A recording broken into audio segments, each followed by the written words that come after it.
México lamenta las expresiones del Papa Francisco, en las que pide evitar la mexicanización de Argentina. Nos parece que más que buscar estigmatizar a México o a cualquier otra región de los países latinoamericanos, lo que debiera es de buscarse mejores enfoques, mejores espacios de diálogo. Anuncia la Secretaría de Gobernación que en más de la mitad del país ya opera el nuevo sistema de justicia penal acusatorio. Aumenta el cierre de empresas y fuentes de trabajo en Guerrero a causa de la violencia. Apela el gobierno estadounidense el bloqueo a las acciones ejecutivas migratorias del presidente Barack Obama. Mañana sale a la venta el nuevo número de Charlie Hebdo. ¿Qué tal? Muy buenos días, bienvenidos a la mesa del Primer Café en este martes 24 de febrero. Gracias por acompañarnos como todas las mañanas. Ana María Salazar, Raimundo Rivapalacio, ¿cómo están? Muy buenos días. ¿Qué tal? ¿Cómo están? Oye, Raimundo, ¿te estás mexicanizando? Bueno, ¿Estás mexicanizado, Juan Pablo de Leo? ¿Qué te pareció el comentario? yo no estoy mexicanizado. Eres mexicano. Soy mexicano. Nos estamos mexicanizando. Bueno, no, se está yo soy mexicanizando. mexicano. Para algunos que no son de aquí, Puedes empezar con la pues que se mexicanización, hace. Manuel. Pues, sí, yo sí estoy mexicanizado. Por eso voy a ganar un Oscar. 3 de 3 el Oye, próximo año. no. Yo creo que eso de ganar un Oscar, yo creo que Andrés Manuel López Obrador tiene que presentar una innovación en la Academia de Hollywood, como lo que hizo ayer con las diputaciones plurinominales, donde ya no son los mejores. Las diputaciones plurinominales es donde los partidos buscan colocar a las personas con más experiencia, sus principales técnicos, aquellas personas que probablemente en algunos casos no ganarían en una contienda porque no son buenas personas para hacer campañas, pero que sin embargo son aquellos que mueven mucho las bancadas, que son los que tienen quizás la mayor experiencia. Por ejemplo, en la parte de economistas, ingenieros en telecomunicaciones, en lo que tiene que ver con presupuestos, necesitan gente muy conocedora, porque es muy fácil que no se vean bien las cosas. Bueno, esto es lo que hacen los partidos con sus candidaturas plurinominales. Pues Andrés Manuel López Obrador decidió que en Morena las plurinominales se iban a decidir por rifa. Entonces, como en una tómbola, metieron nombres y fueron sacando nombres de plurinominales. Y así sacó ayer Morena la lista de diputados plurinominales. Está el padre de un beisbolista, está una escritora, está personas absolutamente desconocidas. Este va a ser los plurinominales de Morena.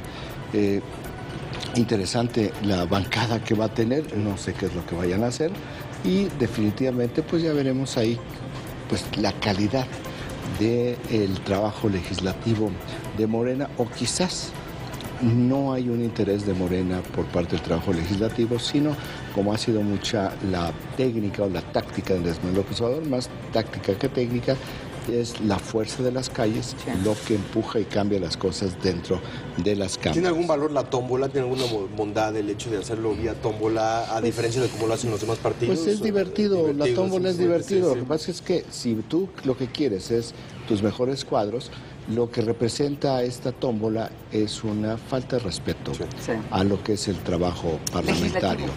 Entonces, sí, estoy de acuerdo. Eso me parece, pero bueno, va muy consistente, muy congruente con sus tácticas. Sus tácticas son de presión callejera. Esto es legítimo, si es legítimo, es legal, pues no ha violado hasta este momento la ley. Son formas de hacer política que, por cierto, es lo que está argumentando el PRD, le costaron fuerza o le están costando fuerza a la corriente de René Bejarano. La noticia política importante de las listas de Morena es que tampoco ahí apareció Marcelo Ebrard. Exacto, que eso no.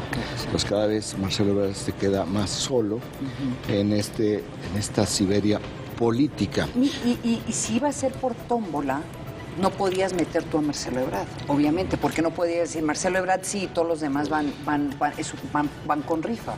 Entonces también le creaba un problema ahí también ante el otro momento político importante de este tema, y vendrá en el país, el autodestape de Andrés Manuel López Obrador, pero le decimos, en el kilómetro 24 de la carretera México-Toluca, pues se acaba de voltear una pipa de gas Nieto. Entonces, explícale al auditorio quién es Gas Nieto, por si se les olvidó. Gas Nieto es la empresa propietaria de la pipa que provocó esta tragedia en el Hospital Materno Infantil hace poco más de un mes en Coajimalpa. Y en esa misma zona, pues una pipa se volcó, no hay ningún problema, no hay ningún daño, no hay ninguna afectación, salvo el tráfico, que los reportes que hay de la carretera es que está imposible. Tenemos también un atentado en Nigeria que se dio durante la noche, 18 muertos y un secuestro también que estamos registrando, 70 cristianos, correcto. 70 cristianos. A manos del Estado Islámico. Que probablemente, sabiendo qué está haciendo el Estado Islámico en general, ya le están llamando una cultura de la muerte, pero las probabilidades que vayan a asesinar a estas personas, estos cristianos, es altísimo. Utilizarlos como propaganda en algún video y demás. Y cuando hablábamos de la falta de respeto que tiene Andrés Manuel López Obrador por el Parlamento, uno se pregunta si al final de cuentas no tendrá razón por esto.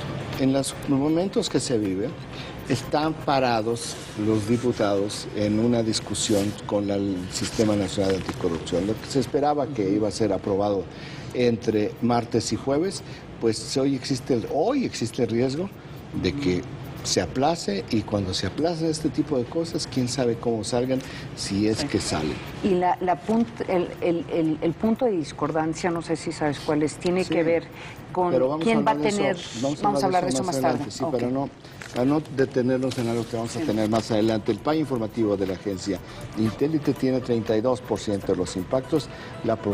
La protesta del gobierno mexicano al Vaticano por estas declaraciones del Papa Francisco, donde le dice a sus compatriotas: cuidemos que no se mexicanice Argentina. Ya veremos también con más detalle lo que dijo el Papa y la reacción muy dura del gobierno mexicano. 23% de los impactos es el autodestape de Andrés Manuel López Obrador para la presidencia en el 2018. Dice, la tercera es la vencida, y ahí va ya Andrés Manuel López Obrador construyendo su candidatura presidencial para el 2018. Que hay que decirlo, ya probablemente es una violación a las leyes electorales de México. Tú no te puedes, ya está empezando a hacer campaña para la presidencia, Raimundo. Se quedó pensando, Raimundo. Sí, me quedé pensando. O sea, ya se destapó. Entonces, todo lo que haga ahora, pues ya se considera campaña para actos de campaña para el 2018. Muy probablemente, porque en este momento las precampañas tienen que ver con partidos, no con individuos. Entonces, es muy interesante el punto. Hay que ver la ley y hay que ver cuáles son las lagunas de la ley. El Instituto Nacional Electoral, a propósito de leyes y lagunas, defiende en voz de su presidente consejero Lorenzo Córdoba la autonomía ante los partidos, es decir, que no van a estar subordinados a los partidos, lo cual pues sería una novedad, porque ya llevamos como una década donde los órganos electorales están subordinados a los partidos políticos, aunque digan que no es cierto, sí, pues, ¿verdad? Bueno, y el SAT también, el convenio de fiscalización con el SAT. ¿El SAT qué activo anda? No, sí es el... Lástima que solo nos afecta a los pequeños contribuyentes, porque el tema de... ¿Por qué la fiscalización con el SAT? Pues precisamente para evitar que entre dinero de esta mexicanización. Pero tampoco esto no le da una capacidad de línea de castigar tampoco, es simplemente la capacidad de fiscalizar y ya sé por qué se sigue metiendo el Instituto Nacional Electoral en temas que deberían de estar en otros ámbitos. Pero le permite hacer una mejor fiscalización de las campañas. ¿Por qué? Porque si tú tienes un candidato que dice que tiene 10 pesos, y se ve que obviamente está gastando 1,000 pesos para su campaña. Entiendo lo que dices. Lo que pasa es que El tema que tiene que ver con difamaciones, que tiene que ver con calumnias, que tiene que ver con fiscalizaciones, ese es un tema donde el control está en los medios de comunicación, no está en los órganos electorales, ni está en ningún otro lado. Pero aquí es lo que habla de una debilidad institucional en este país, donde los medios de comunicación que se suben a las gradas no juegan ese papel. O los ciudadanos no les... O sea, o los ciudadanos... No, pero los ciudadanos no tienen por qué estar simplemente... Están metiéndose todo el tiempo si no tienen información. Los medios de comunicación es el contrapeso de los poderes. Pero, Raimundo, y es la caja... Y ahora, mira, tú puedes argumentar correctamente.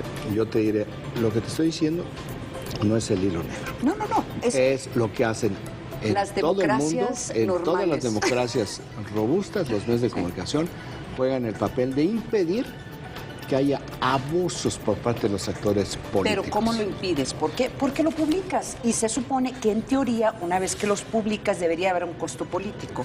El problema es que aún porque publicando... si eres tú un megáfono de las cosas, pues entonces sí entra lo que sea, pues es una coladera. Ese es el problema. Y a veces algunas de las críticas que hemos hecho de algunos de los colegas o de los medios es un poco va a eso, porque mientras que se empiece a percibir más y más que los medios de comunicación representan un grupo o un interés, te digo, las personas también ven los medios, y Andrés Manuel López Obrador ha sido muy crítico, usa esa crítica en contra de los medios porque no le dan el espacio que él quiere. No, porque él no va... pues por eso. Él maneja tramposamente, él no va prácticamente a ningún espacio que le es incómodo, o sea, como el 99% de los espacios. Claro. Y entonces dices que me cierran los espacios porque no hay una persona incondicional. Que Andrés Manuel López Obrador dice, la vida es una tómbola, tómbola, y entonces dice, pues qué buen ejercicio democrático. Bueno, a propósito de situaciones peculiares, el discurso de Alejandro González Iñárritu durante los Óscares, pues no nada más irritó en México, al gobierno de México. ¿Qué cobertura recibió? Irritó también a los conservadores republicanos. Bueno, se pusieron locos los republicanos y los conservadores. Ya vamos a escuchar algunas de las maravillas que dijeron sobre eso. Me da tanta alegría, pero bueno. Y también la Asociación Mexicana de la Industria Automotriz está previendo un incremento de la producción automotriz. Hay que decir que este incremento de la producción está más bien asociado a la mejoría en la economía de Estados Unidos, no a la exportación. Entonces hemos visto cómo subió la producción y subieron las exportaciones, aunque en el último reporte se vio que también se elevó el consumo interno. Este es el país informativo que nos proporciona la agencia Intérite y que tiene, pues, realmente dibuja bastante bien el panorama que tienen hoy los medios. Y no hay nada como los números para dibujar también la realidad mexicana. En la portada del Financiero, una nota que seguramente ya lo sabíamos, pero ya cuando lo pones en números ya entiendes es aún hasta más preocupante la situación de la pobreza en México. El 55% de mexicanos no come con sus ingresos. O sea que a pesar de que tienen trabajo, a pesar de que muchos de ellos pagan impuestos, no comen con lo que ganan. Y eso ya te va al tema de la desigualdad. O sea, ¿qué haces con un país en donde la gente, aún trabajando, no tiene suficiente para darle de comer a sus familias? Esa viene, es un reportaje en la portada del Financiero, y también la portada del Financiero habla cómo el PRI se engancha con González Iñárritu. O sea que, claro, tú haces un llamado de que un mejor gobierno, pues eso es lo que estamos haciendo. Y González Iñárritu llegó a la primera plana del País, llegó a la primera plana de Le Monde, ayer llegó a la primera plana del Washington Post. Es decir, hay un análisis no solamente del comentario que hizo Sean Penn, sino también, por supuesto, del discurso que dijo y que dio González Iñárritu, y que han retomado, ya lo estaremos platicando más adelante, que han retomado muchos grupos migrantes, promigrantes en Estados Unidos, como uno de esos momentos mediáticos en los que quieren capitalizar, y lo van a estar haciendo, y llega precisamente a 3 columnas en la primera plana de Le Monde, que es uno de los 10 periódicos más importantes del mundo, que habla sobre la actitud mexicana en unos Óscares muy políticos. Es insólito lo de Le Monde. Lo del país tendría una mayor lógica, pero primera plana del país. Entonces, el tema se ha dado como un discurso político que penetró perfectamente en muchos sectores en el mundo. Y detonó un debate en Estados Unidos interno de lo que está en la situación de la migración y también de qué forma lo pueden enfrentar en estos momentos en los que Obama está teniendo problemas para aplicar las acciones ejecutivas que había comandado por parte del Partido Demócrata. Ay, claro, la mayoría de las portadas también traen sobre la rifa de Morena. Y eso que no lo ha retomado los medios internacionales, o sea... Es que ya renunció Jon Stewart. Ah, claro. Ya no hay quien ponga el ojo crítico. Ya no hay sátiras. Ya no sátiras. Pero está precioso. O sea, qué bueno, qué padre ejercicio. ¡Viva México! Y ahorita en Washington hay mucho enfoque, también tenemos algunas notas internacionales que vamos a comentar más adelante, pero aquí es donde ves el poder de la rama legislativa en Estados Unidos versus la rama ejecutiva. Entonces básicamente quieren cortar los recursos del Ejecutivo para que no puedan implementar esta legislación. Y sobre todo el las Departamento decisiones. de Seguridad. Es el Departamento de Seguridad Interna, en un momento en donde hay una amenaza o se han recibido amenazas en contra de centros comerciales en Estados Unidos. Cuando más atento tiene que estar y fondeado también. Porque claro que los republicanos, algunos están diciendo, uy, qué casualidad, ¿no? Que viene la amenaza en esta... Entonces, sí está bastante interesante el ambiente político en Estados Unidos. Además que es muy frío, literalmente muy frío. Casi todo el noroeste de Estados Unidos está cerrado. Hasta Texas. Hasta Texas tuvieron que suspender vuelos por el frío. Bueno, en Monterrey despegó. Ayer estaban a 7 grados centígrados en Monterrey. Mañana en el resto del país se va a empezar a sentir un poco más de frío. 7 de la mañana con 19 minutos, eso es lo que tiene el día de hoy el PAD y la agencia Intélite y las primeras planas nacionales e internacionales. Vamos a un corte, no se vaya, regresamos con mucho más aquí al Primer Café.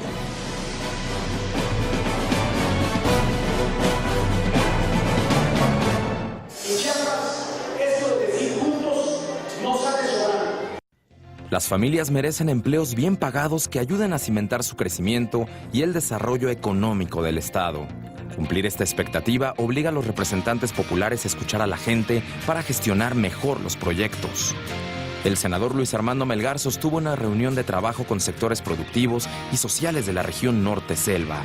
Lo acompañaron los presidentes municipales de Palenque, Marcos Mayo Mendoza, La Libertad, Alfredo López Hernández, y Benemérito de las Américas, Gabriel Gómez Jaimes. Todos estamos comprometidos con que en esta región, como todo Chiapas, haya progreso, haya bienestar y a todos nos vaya bien. En este encuentro resaltó el trabajo del gobernador Manuel Velasco en este sentido y convocó a trabajar en unidad por el Estado. En Chiapas se vive un tiempo de paz, se vive con unidad y se vive pensando en el progreso. Proyecto 40. Hace 5 años, este niño sorprendió a México cuando tocó así en el debut de las orquestas Esperanza Azteca. Tenía solo 5 años. Hoy, a sus 10 años de edad, Moisés, el niño de la trompeta, volvió a impactar al público que asistió a la sala Nezahualcóyotl de la UNAM. Este lunes se llevó a cabo el concierto gala del primer lustro de la Orquesta Sinfónica y Coro Esperanza Azteca Nacional. Las orquestas Esperanza Azteca surgieron en el 2009, gracias al impulso del presidente de Grupo Salinas, Ricardo Benjamín Salinas Pliego. Hoy ya son 80 orquestas integradas por más de 16,000 niños de México, El Salvador y Estados Unidos.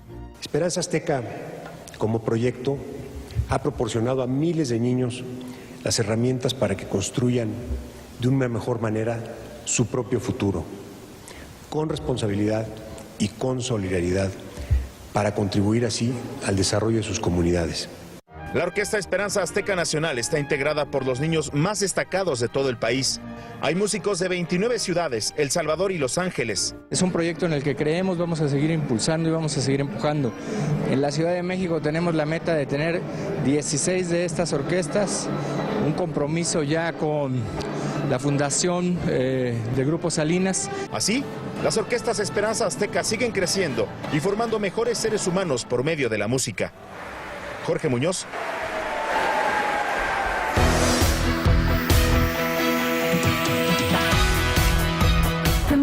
televisión inteligente es que cuando la apagas te quedas pensando y se te antoja más.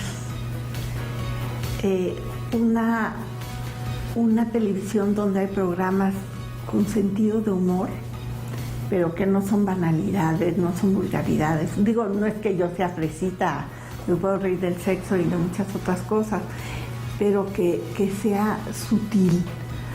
Me gusta que se hable de posibles soluciones a los problemas y uno se queda pensando, bueno, ¿cómo resolvería yo en mi entorno esta situación?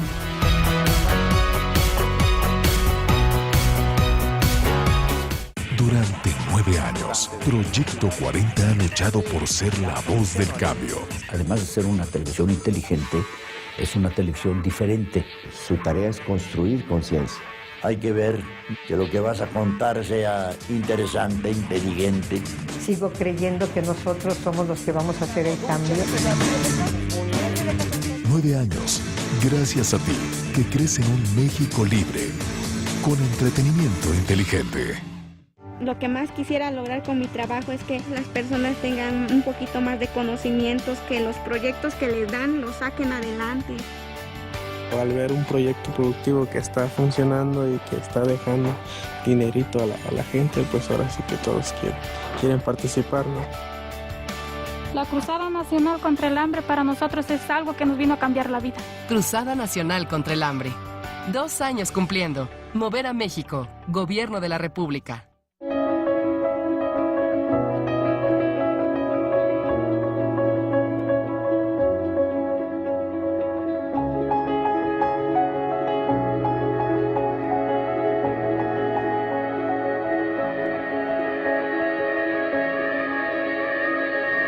Bienvenidos a La Otra Aventura, un espacio dedicado al mundo de los libros. Martes, 22:45 horas. Proyecto 40. Hay gente que dice que negocio y familia no se combinan, pero aquí 3 generaciones opinan lo contrario. ¿Qué tienes? El cartel de la noche en que Lincoln fue asesinado. Rick, trajeron a un chomli que te puede interesar. ¿Qué traes ahí? Una máquina de electroshock portátil. En este lugar entran miles de años de historia y ellos le ponen un precio. Soy Rick Harrison y esta es mi casa de empeño. El precio de la historia, jueves 22 horas. Proyecto 40. Ellos son los detectives encubiertos del espectáculo. Horacio Villalobos. En Los Placeres Culposos yo confesé que soy fan de La Vecindad del Chavo. Pilar Bolívar. Creo que la forma de narración es muy padre y muy sofisticada. Y Mauricio Valle. De las pocas comedias que he visto este año que en verdad me han hecho reír y me han divertido. Farándula 40. Miércoles 22 horas. Proyecto 40. Ella, con sagacidad y profesionalismo, pone por delante el bienestar social. Los hechos violentos nos afecta como ciudadanos, nos mueve como país. Él, con conocimiento y veracidad, otorga información fidedigna. No queremos ningún desvío y aquí lo estaremos siguiendo con lupa. Todos los jueves, Adriana Zarur y Gustavo Rentería te revelan las problemáticas que suceden alrededor del país. Hoy México tiene, más retos. Desde las cámaras, jueves 23:30 horas. Proyecto 40.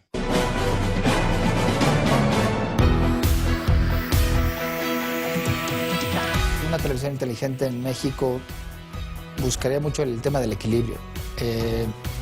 Hablando de deporte como tal, tendrías que saber que hay mucho que promocionar, que la gente quiere ver cosas diferentes, ¿no? Que la gente sí le interesa ver un buen partido de una liga local de béisbol, que la gente le interesa el básquetbol, que de repente tienes frontón, ¿no?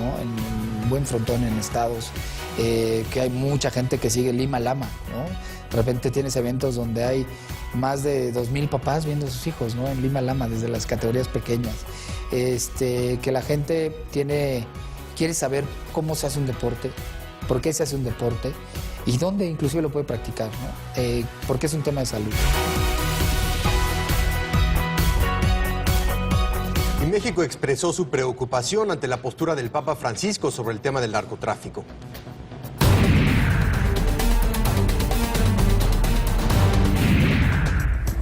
El gobierno mexicano enviará una nota diplomática al Vaticano en respuesta a las expresiones del Papa Francisco, quien a través de una carta dirigida al legislador argentino Gustavo Vera pide evitar la mexicanización de su país al referirse sobre el avance del narcotráfico. Derivado de esto, el secretario de Relaciones Exteriores, José Antonio Meade, manifestó su preocupación y tristeza, por lo que dijo es necesario ampliar un diálogo multilateral. Y nos parece que más que buscar estigmatizar a México o a cualquier otra región de los países latinoamericanos, lo que debiera es de buscarse mejores enfoques, mejores espacios de diálogo. También reveló que sostuvo una reunión con el nuncio apostólico en México, Christophe Pierre, para abordar el tema. Y lo que nos genera esta preocupación es que el reto del narcotráfico es un reto que es compartido, es un reto respecto del cual México ha hecho enormes esfuerzos y ha manifestado un gran compromiso. El canciller recordó que México le ha dado la bienvenida a la Asamblea General de la Organización de las Naciones Unidas, quien se encarga de reflexionar y sesionar sobre esta problemática. Regresamos con nuestros analistas a la mesa de El Primer Café. Ya hemos tenido este debate con anterioridad aquí en la mesa, Raimundo, pero a veces es mejor no contestar. ¿Y por qué? Porque cuando tú ves los países grandes, los países así que les vale, no contestan. Si el Papa hubiera dicho algo feo contra Alemania o contra Estados Unidos, ¿tú crees que el Departamento de Estado o la Cancillería Alemania van a correr a mandarle un demarche y hacer toda esta publicidad? ¿Si el Papa dice algo de ellos? Claro que no. Pues ¿para qué? Si están en otra iglesia. No, pero no son católicos. Pero con más razón. Con más razón, no. O sea, la verdad es que... Yo creo que hay que irnos un poco más atrás, porque los medios de comunicación, por alguna razón, se han enfocado en la nota diplomática. Sí. Yo creo que la nota diplomática es... La segunda parte. Una parte. Sí. Creo que algo insólito, que es público y que no se ha registrado correctamente, es que el canciller llamó a su oficina al nuncio apostólico, Christophe Pierre, para entregarle la nota diplomática. Aquí hay pasos. Una nota diplomática, primero, hay notas, notas pidiendo una explicación. Luego hay notas diplomáticas que se envían y las entrega el embajador correspondiente al país.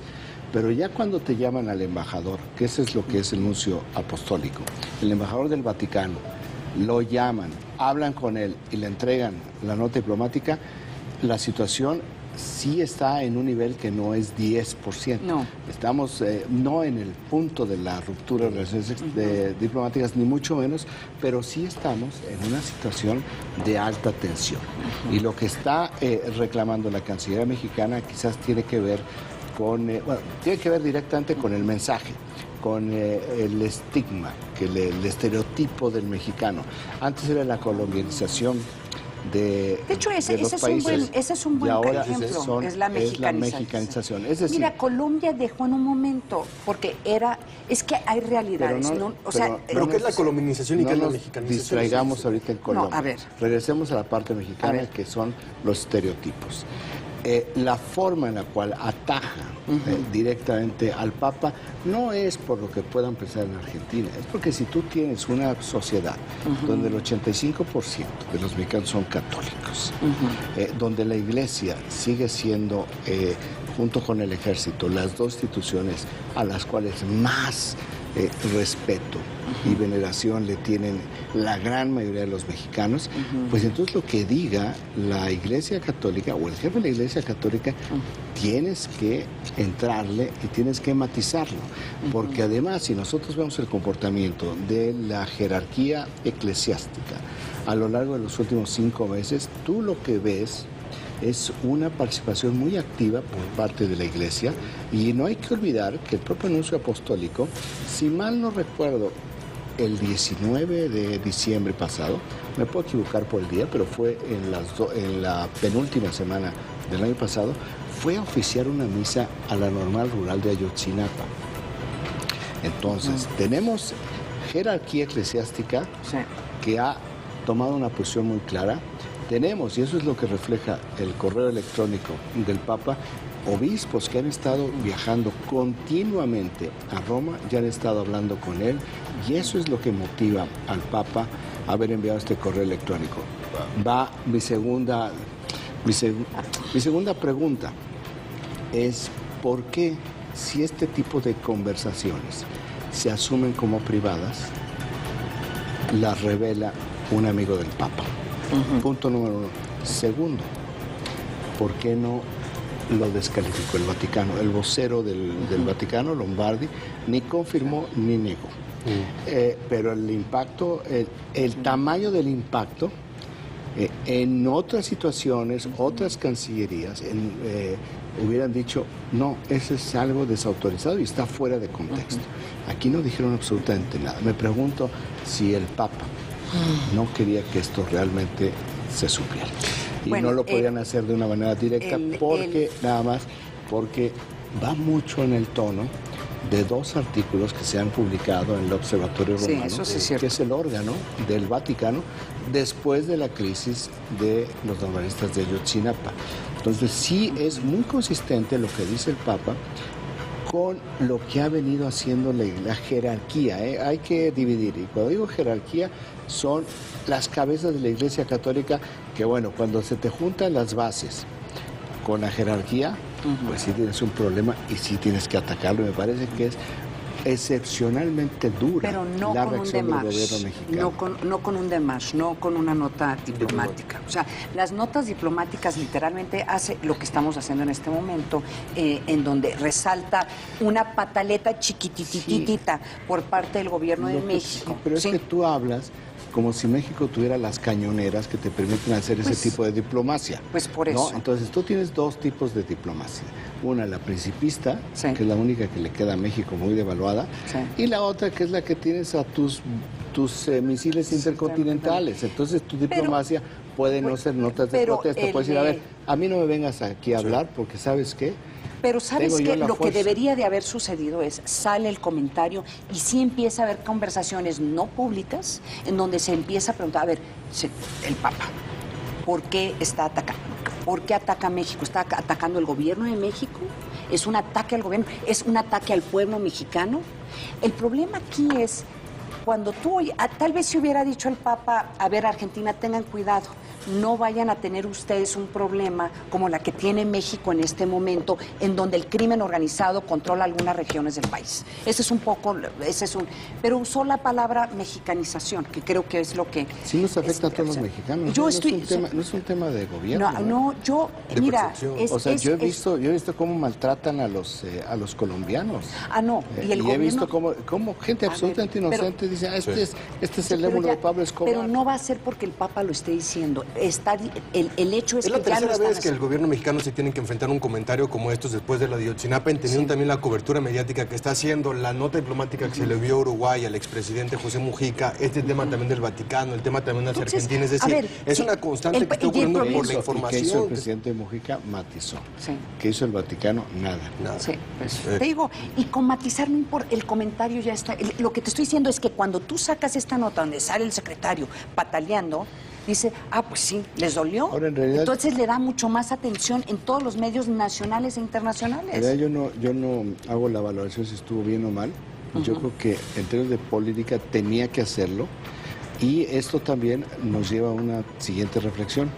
Pues, ¿qué está haciendo el embajador de México en el Vaticano? Esa es la segunda pregunta. Porque lleva toda la Iglesia Católica, que viaja continuamente a Roma a hablar con el Papa sobre este tema, no está teniendo una contraparte.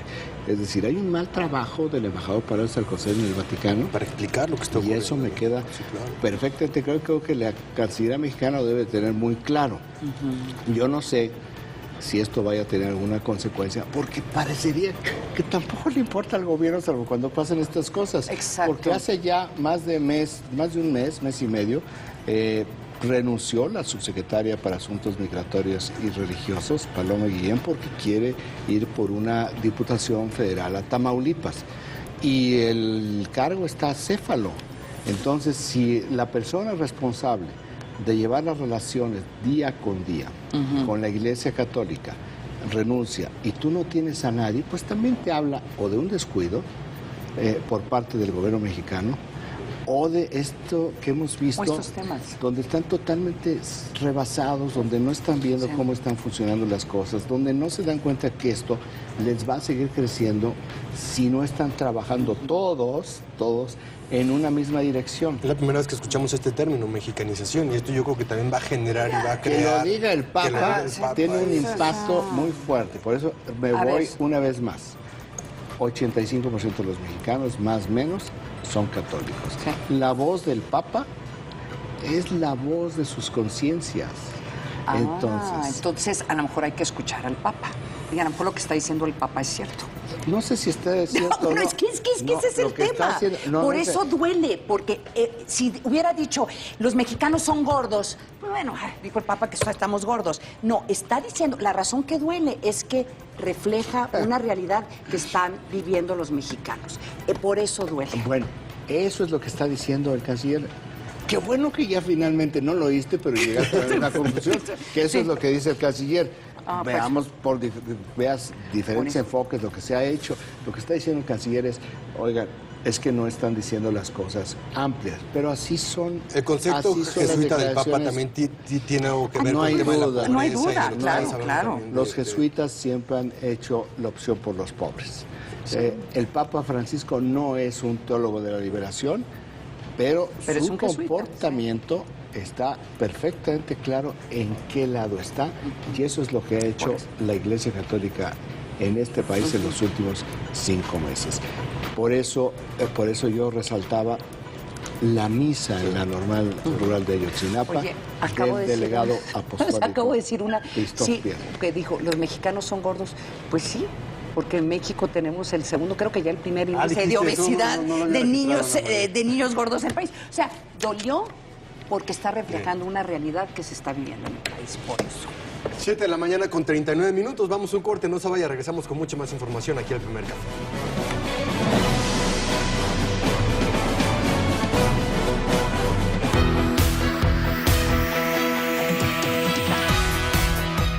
Entiendo, para que la televisión sea inteligente, una gran convocatoria a quienes pueden hacer una aportación importante en términos de su ingenio, de su creatividad y de su visión personal sobre qué es lo que hay que comunicar a los demás. Y por tanto, incluyo a pensadores, intelectuales, artistas, creativos y creadores en diferentes planos para que se traduzcan en contenidos para la televisión. Te tiene que apasionar lo que estás haciendo, tienes que sentirlo. Estoy buscando las oportunidades todo el tiempo, es algo que se me da nato y me encanta. Hay que pararse todos los días con una buena actitud, con un proyecto del día. Primero, tratar de no tener prejuicios frente a nada. Todos los viernes te damos una razón más para cambiar tu vida. Líderes Mexicanos 40. Fórmulas de éxito. 21 a 30 horas. Proyecto 40. Más clínicas y hospitales. Mejor tecnología. Más enfermedades de alto costo atendidas. Hoy el Seguro Popular ya cuenta con más de 57 millones de afiliados. En 2 años se han invertido 12.900 millones de pesos para atender también enfermedades de alto costo. Y este año vamos por más. Con acciones que te benefician, estamos moviendo a México. Mover a México. Gobierno de la República. Jorge Fernández Menéndez, Viviana Versazo. Solo 2 grandes periodistas con una amplia trayectoria podrían confrontar a los rostros del poder. ¿Qué hacían los jóvenes del primer ingreso de la normal de Ayotzinapa a 200 kilómetros de su escuela? ¿Qué pasa cuando de repente ha habido muchas marchas, muchas manifestaciones, por supuesto legítimas, pero ha habido otras donde el objetivo es atacar a los policías? En el poder y en la política, todo, absolutamente todo, es personal. Lunes a viernes, 21 horas. Proyecto 40. Estreno. recibimos una llamada de alguien que quiere vender un go-kart. Oh, miren eso, es genial. Es un kart de competencias, muy liviano, muy sofisticado. Con este tipo de kart comenzó Lewis Hamilton. Lewis Hamilton había corrido en algo como esto antes de pasar a las carreras de autos. Grandes historias se forjan en cosas pequeñas. El precio de la historia. Estilo inglés. Caleidoscopio. Miércoles 17:30 horas. Proyecto 40. Este martes. Eres mexicano, eres un cura mexicano. Sí, tú tienes que guardar lealtad a tu país, a tu tal y como lo hicieron Hidalgo y Morelos. Y mira cómo les fue, les echan así ahora manos y los torturan y los matan, digo, a los padres de la patria. Las guerras religiosas se han caracterizado siempre por su carácter sanguinario, crueldad. Sí, no solo la fe habita en la casa de Dios. Las traiciones del clero católico. El refugio de los conspiradores. 22 horas. Proyecto 40.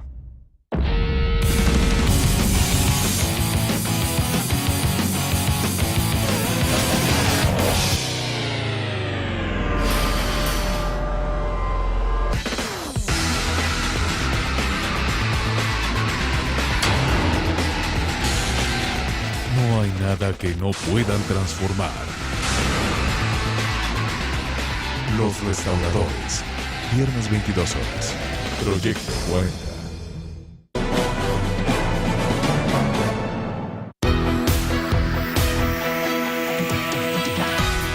Una televisión inteligente es abocada a absorber lo que es la cultura de donde es, de su región, de su zona, la cultura en todo lo que vale, y plasmarla, lanzarla, darla a su público, al pueblo, para que entonces tanto forme como informe y no deforme, ¿no? Y hay discrepancia entre las bancadas en la Cámara de Diputados para aprobar el dictamen del Sistema Nacional Anticorrupción.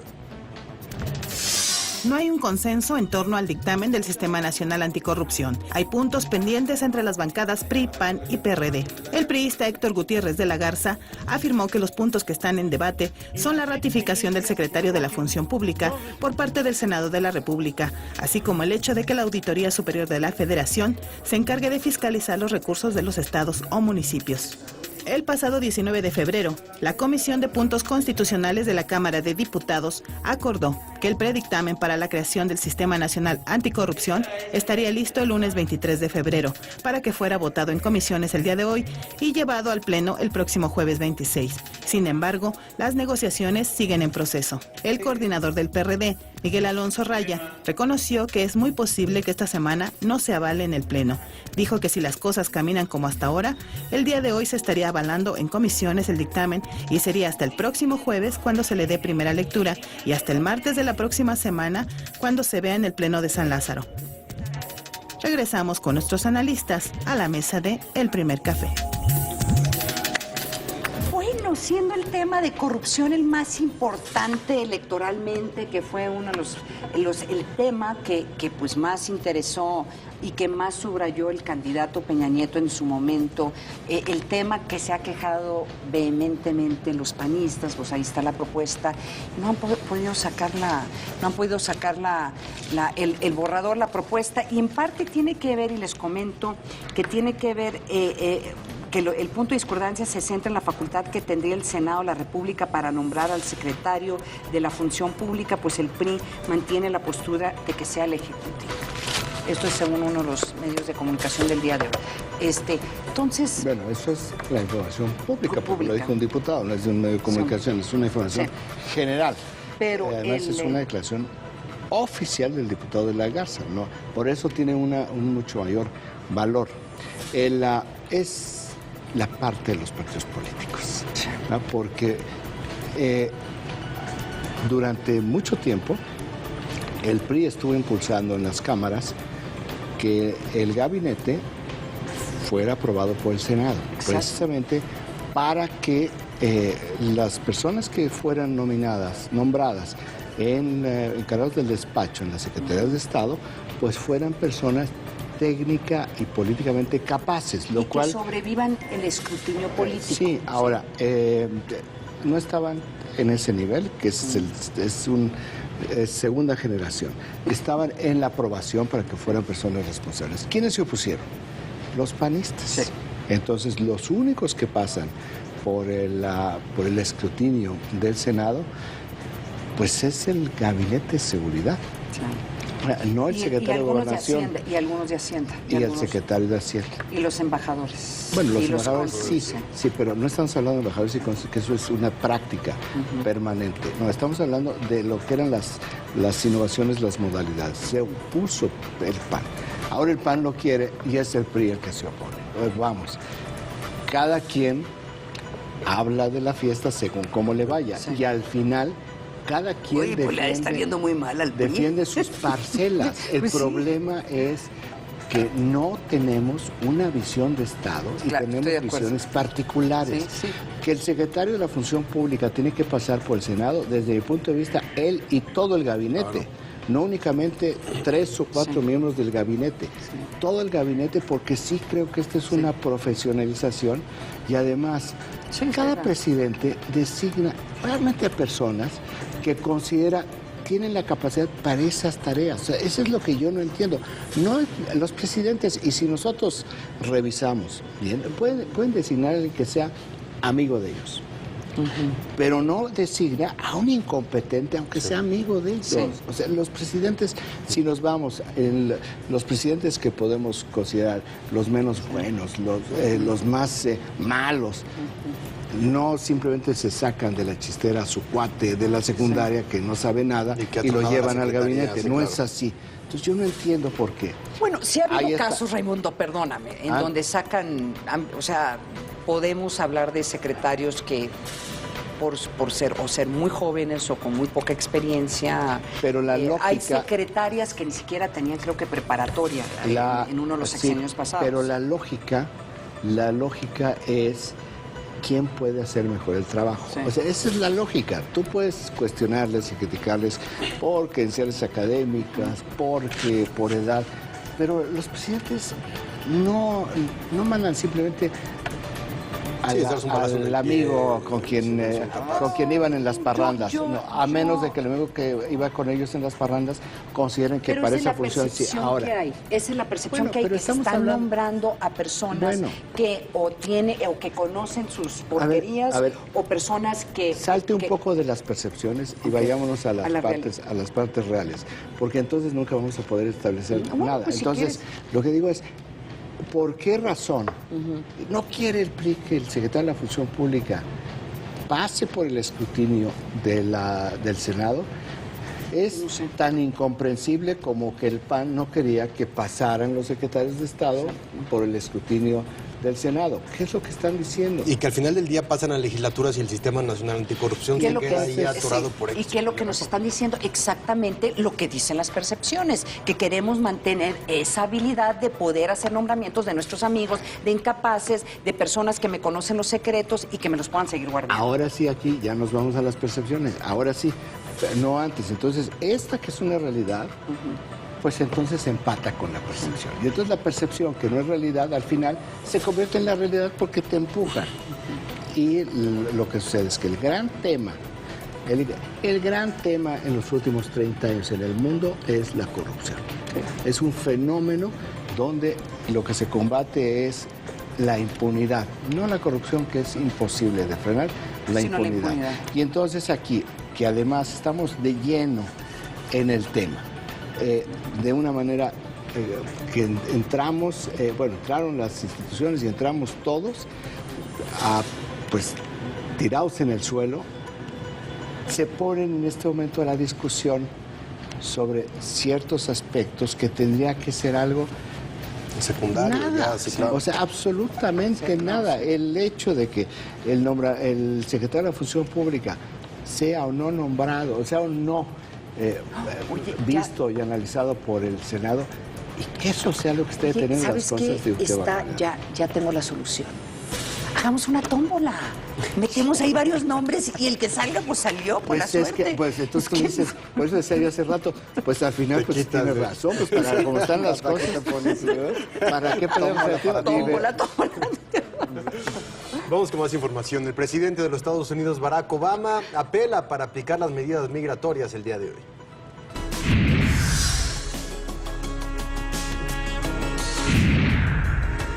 El gobierno del presidente de Estados Unidos, Barack Obama, interpuso un recurso de carácter urgente para solicitar la suspensión del fallo del juez federal Andrew Hanen, quien bloqueó las medidas ejecutivas que beneficiarían a unos 5 millones de inmigrantes indocumentados. Aseguró que las acciones son inconstitucionales y obligarían a un aumento en el gasto de los estados en funciones policiales, servicios médicos y educación.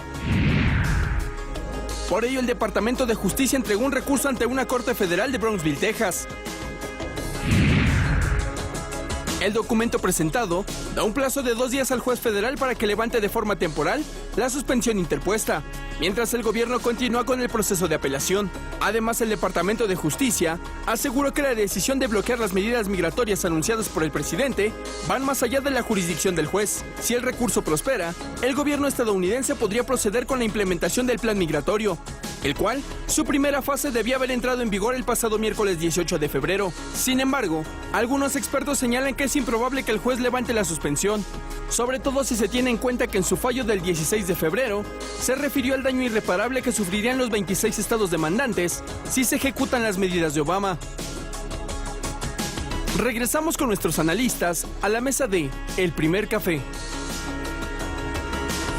Pero ahí está, digo, como les había comentado antes, este es un ejemplo de que también esta relación entre ejecutivo y rama legislativa a veces no funciona, y este es el extremo. Estados Unidos tiene un sistema en donde la mayoría de los secretarios y muchos puestos hasta el tercer nivel tiene que ser ratificado por el Senado. Y lo que ha sucedido es que no están ratificando embajadores. Por eso María Echeveste, a final de cuentas, decidió no venir a México porque no le iban a ratificar. O sea, también este sistema de balanzas y contrapesos a veces no funciona porque cuando hay estas dificultades, esas diferencias tan marcadas como hay en este momento. Entonces, sí podría suceder en una situación en donde, al igual que en Estados Unidos, esa incapacidad no solamente de nombrar funcionarios, pero ahora que se apruebe el presupuesto para fondear el gobierno de Estados Unidos, pero por lo menos el presupuesto de la institución más importante en este momento en términos de seguridad para Estados Unidos, no la van a fondear. Es una lucha de trenes entre el presidente Barack Obama y el legislativo de los republicanos. El presidente Barack Obama le está diciendo, ustedes no se atreven a dejar sin fondos al Departamento de Seguridad Interna. ¿Por qué? Porque es tan simple y sencillo como que nosotros nos protegemos y nos cuidamos a partir de ahí. Si hay algún ataque, si hay alguna cuestión terrorista, a quienes van a señalar es a los republicanos, porque ellos son los quienes están dejando de fondear. Y por otra parte, los republicanos al presidente Obama es decirle, dejas de utilizar las acciones ejecutivas, empiezas a trabajar con el Congreso o vas a tener que sufrir ese tipo de presiones con cada ley ejecutiva que quieras ejecutar. Y es un debate constitucional de los poderes del presidente en Estados Unidos.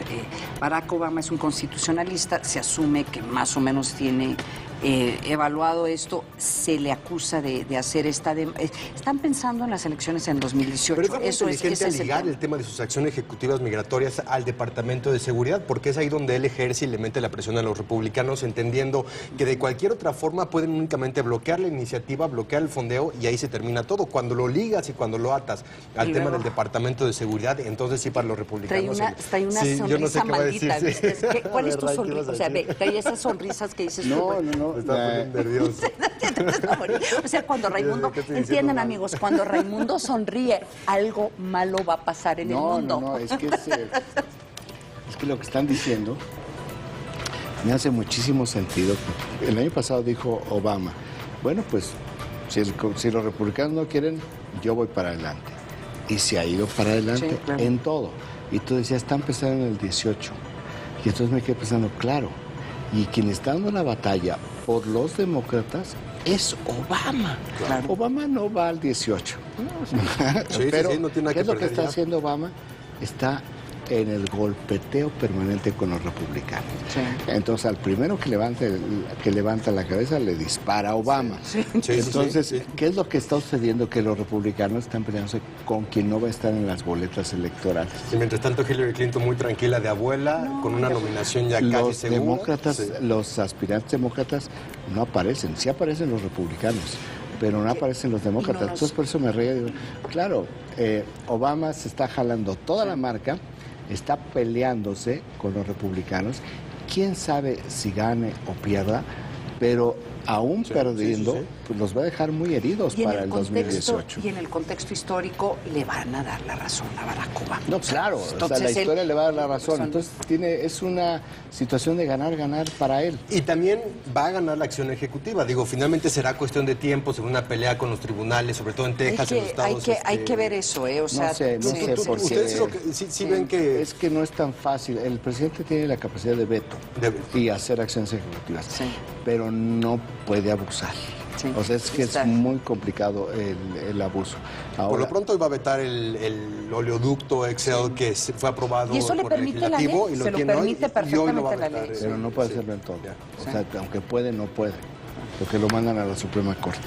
Pues nos vamos, Ana María. No. Sí, lamentablemente. Raimundo, nos vamos. Muchísimas gracias. Gracias a ustedes por habernos acompañado. Mañana los esperamos a las 7 en punto aquí en la mesa del Primer Café. Ana Gracias. María se va a venerar al Papa.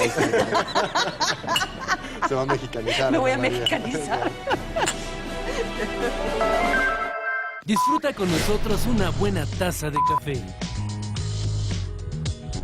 Uno casi puede predecir que va a aumentar en los homicidios y la violencia. Es que allí está también hospedado un líder del cártel del Golfo. Entonces realmente iban sobre él. Nuestra cifra negra en periodos vacacionales, si bien ha bajado, no deja de ser significativa.